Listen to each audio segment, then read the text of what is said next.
All right, guys. The gate was 10.6 million Canadian, basically $8 million US. Highest grossing event in the arena history, highest grossing arena event in Canada. And it was 18,559 people sold out. Jasmine and Jillian both won Performance of the Night, and Fight of the Night was Strickland Du Plessis. They all won $50,000. Nice. We've got a new champion in Dricus Du Plessis. I'm curious, did you have him winning that fight? It was a very close fight, and did you have him on the scorecards winning? It's funny. We were just looking at how the media had scored it, and right down the middle, I had it 2-2 going into the last round, and I thought Strickland won the last round. Guys who were sitting at the same table had it the other way, and it was a close fight. I thought Strickland looked great in the first 2 rounds. I mean, the jab was fucking beautiful. You don't see jabs like that in MMA. And the jabs did what they're supposed to do. Both of his eyes were swollen shut. He slowed down in the 3rd and 4th. Du Plessis kept coming forward, then started mixing up takedowns and punches. And I had it even going to the 5th round. I'm like, this is the round, see who wants it. And they both started to turn it up a little bit.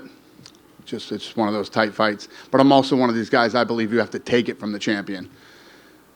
So.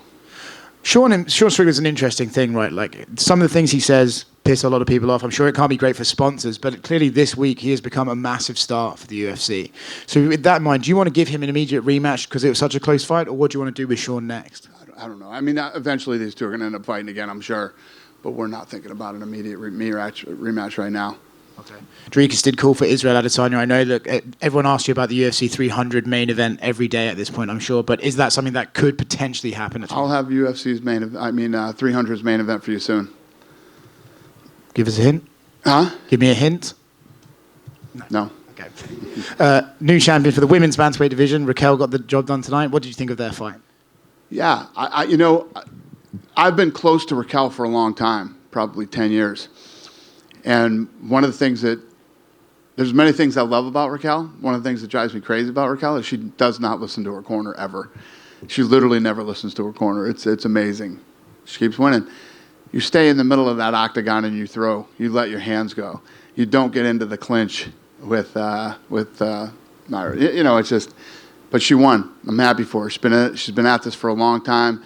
She's had a lot of ups and downs. Stuck it out, and she's a world champion now.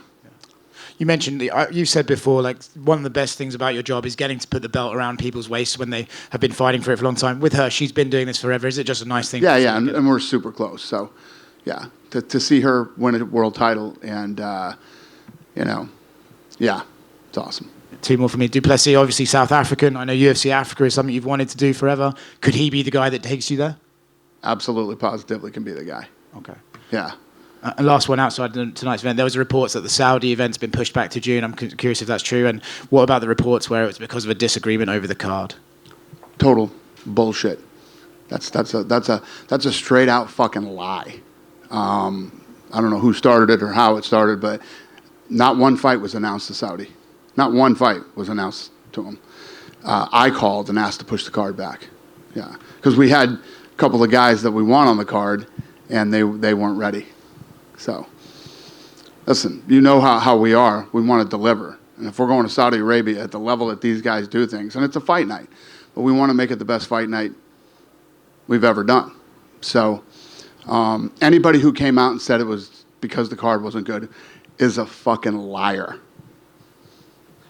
Right here. What did you make of the fight between Neil and Mike Malott? Because Mike he kind of was viewed as this next star from Canada, and then, he ran into Neil Magny late in that 3rd round. What did you make of that performance in there? Yeah, listen, Neil Magny is the all-time greatest spoiler. That guy, don't ever think you're just going to go in and run over Neil Magny.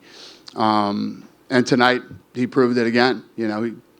He got destroyed for 2.5 rounds. And then turned it around, came back, and pulled out the win. A similar question about Masvidal. He another win. He kind of pushed back on the label the fans gave him as a decision maker. Like, he only wins decisions. He doesn't think that's a fair assessment because he's winning dominantly. What did you make of his performance and his possibility of fighting for the title soon? So what did he say? He's bummed out because people call him. He's not decision bummed, guy? but he says fans constantly call him, like they criticize him because he's only winning decisions and not, going out there and melting people. Yeah. Well, not everybody's a knockout or submission artist. It happens. But the thing is about Neil, I don't think that Neil's any. Talking about Masvidal, Evloev against Arnold Allen, that fight. I thought you were talking about Neil Magny. All right. Yeah. I mean, what's his win streak like? He's on. I think he's like 18, 19. Yeah, 18 or 19, and yeah, that place sucked the wind right out of that fight sucked the wind right out of the arena tonight. So it might bum him out, but he's got to deal with it. Yeah, that was the least fun fight anybody's ever seen. So he doesn't have much to complain about. You know who lost that fight? The fans. Yeah. So yeah, he doesn't have much to bitch about on that one. I don't know if you were in the arena yet or not, but did you see the Sean Woodson, Charles Jourdain decision at the end of the confusion? Have you seen anything like that before? No. Was that Buff? I just think it was a little loud in there, so no one could really hear the scorecards or who had won. Charles celebrated even though he won, and Sean Woodson shook his... So it wasn't read wrong? People just didn't hear it? Yeah. They heard it wrong? It was read correctly, but no one could really hear it. I was going to say that's a very rare... Buffer mess up. Buffer doesn't mess up much, ever. Probably counting on one hand in his entire career. So, yeah, weird. The UFC on Instagram posted something about India, UFC India. Is there anything plans for an event in India? Eric in here? We created an Instagram account for India. We created an Instagram account for India. And last one for me, one last thing on the Saudi card. The people that were putting on that show said that they had requested Conor headline that card. Is that even a possibility? No. Hey, Dana, over here.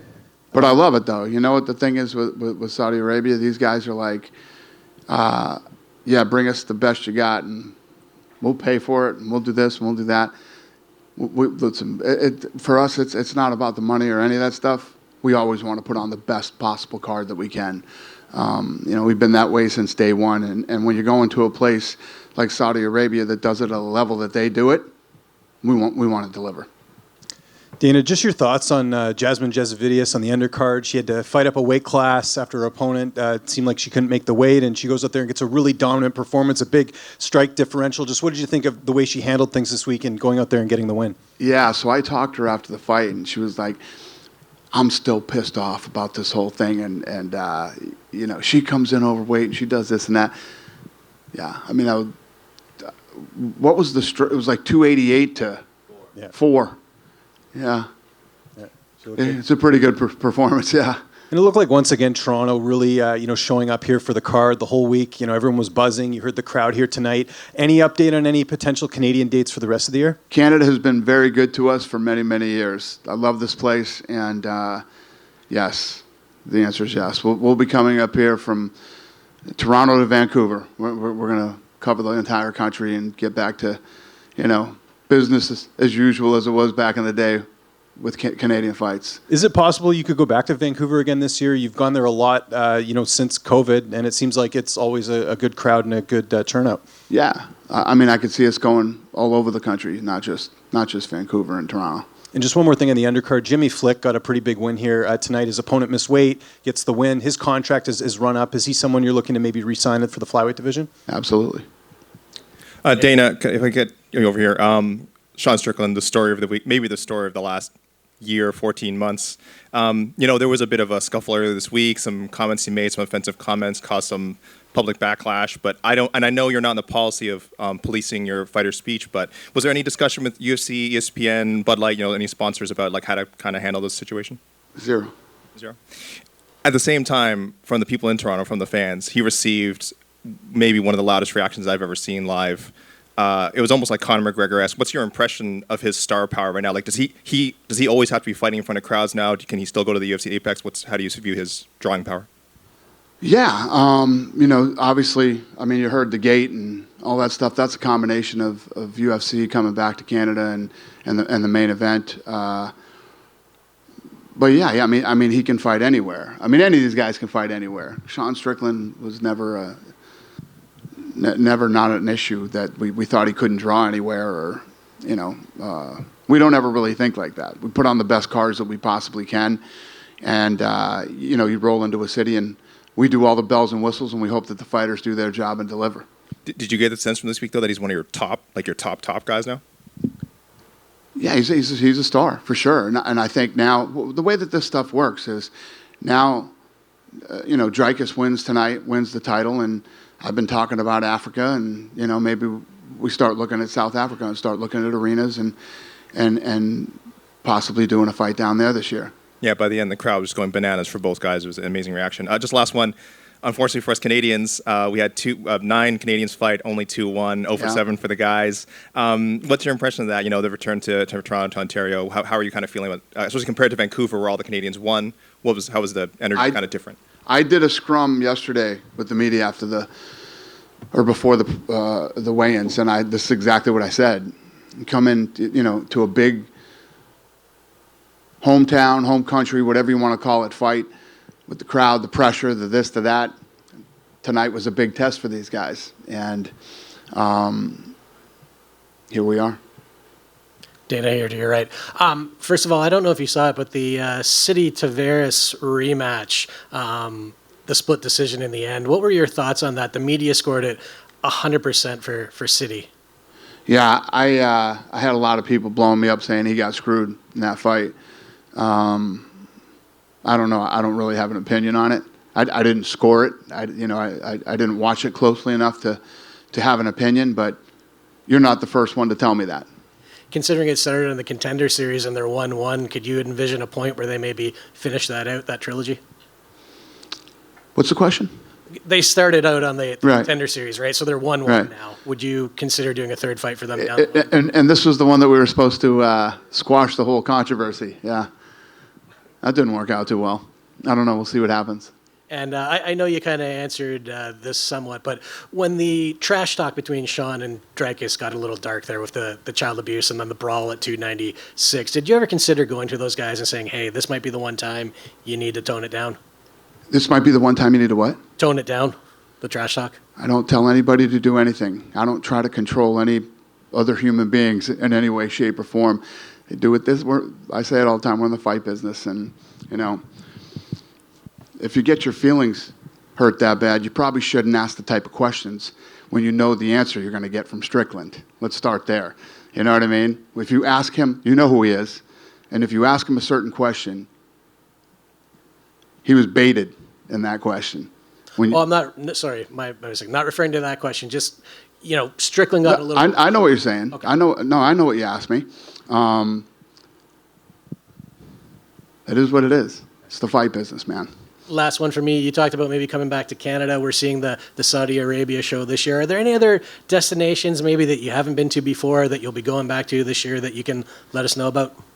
Now, right now, Saudi Arabia is going to be the first place, that we've never been. And who knows, I've been saying this all week. We had this card here. We got Anaheim. We got Miami. We got 300. We got Mexico City. And we have the Sphere. We have a ton of and that doesn't include International Fight Week. We got a ton of badass fights lined up this year. And as those play out, they will determine where we go in October, November, and December. So who knows where we could end up by the end of this year. Thanks, Dana. Yep. Dana over here. Yep. Raquel Pennington was saying kind of all week that this fight was originally supposed to be her and Juliana Pena, and we know Juliana was injured. She called her out in the cage saying this is a fight she's wanted since The Ultimate Fighter 10 years ago. Is it a pretty safe bet if Juliana gets healthy, that's the direction to go for her first title defense? Yeah, could happen, yeah. I mean, I sitting right here now, I don't know what Juliana's situation is, but yeah, I mean, they're eventually going to fight. Yeah, and as far as the middleweight title, you have Khamzat Chimaev out there tweeting to Dricus right now saying, see you at UFC 300. We know Dricus versus Adesanya is a huge fight too. What is going to be the process you guys take in figuring out what Dricus's next title defense will be? Because those are obviously both huge fights. We'll figure this out Tuesday. We'll probably announce it next week. Okay. Do you know what Izzy's availability is? Is he trying to fight again this year? Do I know? Israel Adesanya, is he looking to come back sooner than later? Do you know? We'll find out next week. Okay, thank you. Okay. Dana, I just want to go back. You were talking about you obviously give a long leash to your fighters about, what they can say when they are up there with a UFC microphone and you are getting into territory of homophobia, transphobia. Like, is there... I don't give anybody a leash. Well, I'm saying you... A leash? like... Free speech. I control what people say. Going to tell people what to believe. Going to tell people... I don't fucking tell any other human being what to say, what to think, and there's no leashes on any of them. What is your question? I was asking that question. I'll move on, though. Yeah, probably a good idea. That's ridiculous to say I give somebody a leash. Free speech, brother. People can say whatever they want, and they can believe whatever they want. And I don't think there's any... We had two gay women who fought in the co-main event. They sat on the stage with Sean Strickland. They could give a shit what Sean Strickland thinks or what he says or what his beliefs are or what his opinions are. You know what I mean? Go ahead. What do you got? I want to go back as well. A number of months ago, you spoke with a Sports Business Journal about that you were going to be sitting down with Jimmy Pitaro and talking about the future at ESPN beyond 2025. That was several months ago. At this point, are you still in the midst of like early negotiations, and are you envisioning post 2025 and ESPN being a big part of those? Yeah, our deal is coming up, and yeah, I believe that talks will begin here with ESPN within the next 3 or 4 months. And my last question, just because Mark Shapiro's talked a bit about the idea of these kind of super weekends with WWE, of going to a site one night, a WWE event, another night, a UFC event. Do you think that that type of thing works? And do you think that there are strategic ways to cross-promote between the two when there are distinct audiences as well that come with these products? Could not agree with you more. I don't think, what I think is, if you take a city, I don't know, let's take a city like New York, Los Angeles, and any of the major cities, and you have both events the same weekend, right? I think you're going to bring in a lot of people that aren't the same people. And I think it would be very big for some of these major cities. I think it's what you're looking for is an economic impact. You want hotels to be sold out. You want restaurants to be filled. You want people out shopping and hanging out. And yeah, I think that the WWE, the UFC, and a lot of other of our properties could definitely do that. Would those likely be international destinations, or? I think they could be anywhere. I think they could be international. I think they could be in the United States. We could literally do that anywhere. We both have, between us and the UFC, we both have pretty big followings, and I agree with you that they're not the same fan base. All right, thanks. Yep. Hey Dana, right here. You watched some local Canadian MMA last night at the Unified event, and from all accounts, it was a strong card. But however, in light of a rough night for Canadians in the UFC tonight, what do you think needs to happen for another Canadian for Canada to get another title contender? Is there anything we can pinpoint? No, I think first of all, that show that I went to last night, I love the venue. I mean, we're driving in all these back alleys and shit, and I'm like, what is this fight club we're going to here? And then we got to the destination and went inside. It was incredible. It was an incredible venue. And the promoters of that event were all class, and it was a really good setup there for looking for a fight. And I think that if Canada continues throughout the country to have promotions like that give these guys opportunities to get out there and get some wins, like that kid Mo, that fought, all I heard about the week leading up to this thing was this kid Mo. He's 23 years old and he's 3-0. I get it. You're excited. You got a kid that looks like but that kid, he needs time. I told him last night, don't listen to anybody telling you, take your time. You're 23. You got nothing but time. And, we'll see what this kid's got in another, a year or so. Probably have 3 or 4 more fights. And if he's 7-0 and continues to do this, then yeah. But it's about having these smaller promotions in this country and putting on fights as many times as they can a year. I think a lot of people were looking at welterweight Mike Malott as kind of the front runner of this new wave of Canadians coming in MMA and the UFC. Obviously, he was very close to cracking into the top 15 tonight, but falls short with just a few seconds left. Do you think Mike Malott can still bounce back and become a star or somewhat of a star at 170? Of course. Tonight was a big test for him. And I knew that coming in because everybody was talking about Mike this week too. And I said, we're going to find out on Saturday. This is his first big test. He's going to walk into a sold-out arena in his home country. There's a different type of pressure that goes on. And, mentally and emotionally, it's completely different. And it weighs on you physically when you get in there. He looked incredible until the last minute of the fight. And unfortunately, that's how it turned out for him. But he'll learn from this, he'll grow from this, and we'll see where he goes. But this doesn't mean he can't be a star in Canada. Yeah. There's obviously a lot of talk about Khamzat Chimaev potentially being next in line for a middleweight title shot. He posted some concerning health updates on social media a few weeks ago. Seems like he's okay. I mean, now he's obviously calling to fight at UFC 300. But do you know for sure, do you have any sort of official update on where he's at? Yeah, it's weird. He did get very sick. And, I know he's better. I don't know if he's let's fight in 300 better, but we'll see. Yeah. And Magomed Ankalaev won the first UFC main event of 2024 last weekend. He obviously wants to fight Alex Pereira for the next title fight. Jamal Hill he says he's been promised that next title fight when he's ready to go. Any idea which way you guys will go there? No. Oh, okay. Thank you. All right. We good? Go ahead, sir. How are you? Hi, Dana. Keith Whittier with Ottawa Life Magazine. First of all, congratulations to you and your team on putting on another fantastic event. Thank you, sir. Take you back last year, I had the privilege of being accredited for UFC 285, and during that, there was some filming for this movie called Roadhouse. Turns out that's being released on March 31st. I was wondering if you've had a chance to see it, and if so, how do you grade your feature film debut acting performance? Mine? Yeah, because with the face-offs that you did with the Jake Gyllenhaal character. Oh, yeah. Is that my acting? No, if that's my acting, then, yeah. No, I don't act. I haven't seen it yet. We have it at the office, but I haven't seen it yet. I need to watch it, but I haven't. Okay. And I'd be remiss if I didn't ask. I noticed there was a bit of a costume change. Before you skip town, are you thinking of going skiing tonight? No, I'm going right to the plane and going home, man. Yeah. Fair enough. I had to get the hell out of that suit. It was driving me crazy. You going with me? Just one real quick, actually, Dana. Yeah. Since it's on the topic of Roadhouse, that leads to Conor McGregor. Can you clarify what's going on with him? Because he announced that he's fighting June 29th. Obviously, nothing official has come from the UFC. Right. Is that what you guys are leaning towards? I know you made some comments this week, too, in an interview, I think, with Sportsnet, and maybe it was taken a little bit out of context in terms of like the clarity. So where do things stand with Conor right now? Is he fighting in June? No. When Conor's ready to fight, we'll announce it. That's what we do.